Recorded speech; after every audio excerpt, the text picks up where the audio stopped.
بسم اللہ الرحمن الرحیم۔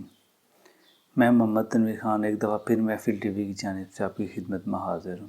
آج میں ایک ایسا ٹاپک لے کے آیا ہوں، جیسے مرض کا ٹاپک لے کے آیا ہوں، جس کے ہمارے ہر 10 میں سے 3 بندے اس کے امراض میں مبتلا ہیں، مرض میں مبتلا ہیں۔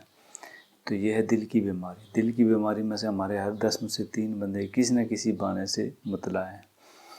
تو دل کی بیماری کا ایک سب سے بڑا سبب آپ کی گیسز ہوتی ہیں، جو کہ آپ کی زیادہ تر کھانا کھانے اور باہر سے کھانا کھانے اور غیر معیاری کھانا کھانے کی وجہ سے پیدا ہوتی ہیں۔ ان گیسز کی وجہ سے بھی کافی اثر پڑتا ہے، جو دل کے ہارٹ اٹیک کا سبب بنتی ہیں۔ اس کے علاوہ دل کی اور کئی مثال چکنائی وغیرہ، اس سے بھی دل کی بیماریاں بڑھتی ہیں۔ تو آج میں آپ کو اس بارے میں کچھ تھوڑا بہت بتاؤں گا کہ ان سے کیسے بچا جا سکتا ہے اور اس کی احتیاطی تدابیر کیا ہیں، اور اس کی دل کی بیماری میں آپ کو کیا کیا غذائیں کھانی چاہیے۔ تو چلے شروع کرتے ہیں۔ پہلا تو یہ ہے کہ جو بھی دل کے مریض ہیں، جو بھی اعضاء دل کے مریض ہیں، ان کو کھانا وقت پر کھانا چاہیے اور کھانا کم کھانا چاہیے۔ مثال اگر 2 روٹیوں کی بھوک ہے تو 1 روٹی کھائیں، تاکہ آپ کے پیٹ میں گیسز زیادہ نہ بنیں، اور انڈا ابلا ہوا انڈا کھائیں، اس کی پیلی زردی نہ کھائیں، یعنی کہ اس کی جو زردی ہوتی ہے، پیلی جو گولی ہوتی ہے، وہ نہ کھائیں، بلکہ اس کے جو باہر جو وائٹ ہوتا ہے انڈا، وہ کھا لیں۔ اور روزانہ کم از کم آپ 5 میل پیدل چلیں اور خود کو موٹا نہ ہونے دیں، یعنی کہ موٹاپے سے پرہیز کریں اور کم از کم 5 میل پیدل چلیں۔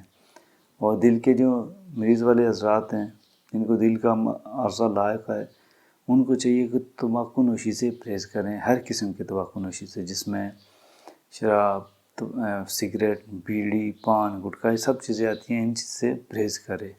اور جن میں کیلریز کم ہوتی ہیں، یعنی کہ مثال سبزی وغیرہ کھائیں، اور زیادہ یہ پیزے وغیرہ نہ استعمال کریں، ان میں کیلریز زیادہ ہوتی ہیں، تو یہ کم کیلریز والے کھانے کھائیں۔ اچھا، دل کی جو بیماریوں میں مناسب غذا کا استعمال کریں۔ اگر آپ غذا میں احتیاط کریں گے تو یہ آپ مثال سبزیاں زیادہ کھائیں گے، پھل فروٹ کے اوپر آپ زیادہ توجہ دیں گے، تو یہ غذائیں آپ کی، اور بر وقت کھانا کھائیں گے، تو یہ غذائیں آپ کی جو ہوتی ہیں، یہ دل کی، جیسے آپ دوائیاں کھاتے ہیں نا، تو یہ دوائیوں کی طرح یہ غذائیں آپ کی بن جائیں گی۔ انشاءاللہ آپ کو اس سے بھی بہت بڑا فائدہ ہوگا۔ اور روزانہ 1 کچا پیاز، مطلب روزانہ 1 کچا پیاز کھائیں، یہ آپ کی دل کی دھڑکن کو نارمل رکھتا ہے۔ اس کے علاوہ پیاز کے رس کی مناسب مقدار کا استعمال کریں۔ پیاز کا رس نچوڑ کے وہ 1 چمچ 2 چمچ روز پی لیا کریں، یہ آپ دل کی بیماریوں میں کافی مدد دیتا ہے اور دل کی بیماریوں سے بچاتا ہے۔ گاجر کا استعمال کریں۔ گاجر کے استعمال سے آپ کی جو دل کی دھڑکن بڑھتی ہے، یہ دل کی دھڑکن کو کنٹرول کرتی ہے اور خون بناتی ہے، اور خون کے گاڑھے پن کو ختم کرتی ہے گاجر۔ اور جیسا کہ میں نے آپ کو بتایا کہ آج کل ہر بندہ، تقریباً 10 میں سے ہر 3 بندے دل کی مریض میں مبتلا ہیں۔ تو ان سے چھٹکارا حاصل کرنے کے لیے ہماری جو روزمرہ زندگی میں ایک چیز استعمال ہوتی ہے، وہ ہے لہسن۔ لہسن تقریباً ہمارے ہر سالن میں ہی ہوتا ہے۔ لہسن ایک بہت ہی مفید چیز ہے، اس کا استعمال اور اس کے فائدے بہت زیادہ ہیں۔ تو یہ دل میں بھی اس کے فائدے کافی زیادہ ہیں، اس مرض میں بھی۔ تو اس کے علاوہ گیسز کی وجہ سے بھی یہ معاملہ بہت خراب ہو جاتا ہے۔ تو جو املی کا استعمال ہے، آپ ایسا کریں کہ جن لوگوں کا گیسز زیادہ ہوتی ہیں، ان کی دل کی جلن کافی زیادہ ہونے لگتی ہے، یا گیسز ہوتی ہیں، تو ان کو چاہیے کہ املی کے رس میں مسٹری ملا کر پئیں، جس سے دل کی جلن بھی ختم ہوگی اور گیسز میں کمی بھی آئے گی۔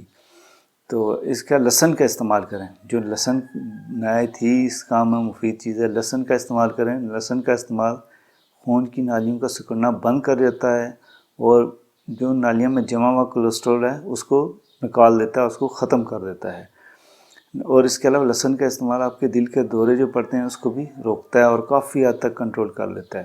لہسن کا استعمال آپ کو کولیسٹرول سے بھی بچاتا ہے، کولیسٹرول بھی ختم کر دیتا ہے۔ امید ہے کہ یہ طبی تدابیر اور یہ ٹوٹکے آپ کو پسند آئیں گے، اور ان سے آپ فائدہ اٹھائیں گے۔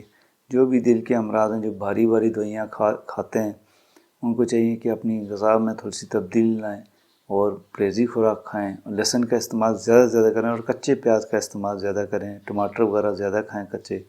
انشاءاللہ آپ کو بڑا فائدہ ہوگا۔ تو اگلی دفعہ پھر کسی نئے ٹوٹکے یا نسخے ساتھ آپ کی خدمت میں حاضر ہوں گے۔ تو اسی پر ختم کرتے ہیں۔ محمد تنویر خان کو محفل ٹی وی کی جانب سے اجازت دیجیے۔ اللہ حافظ۔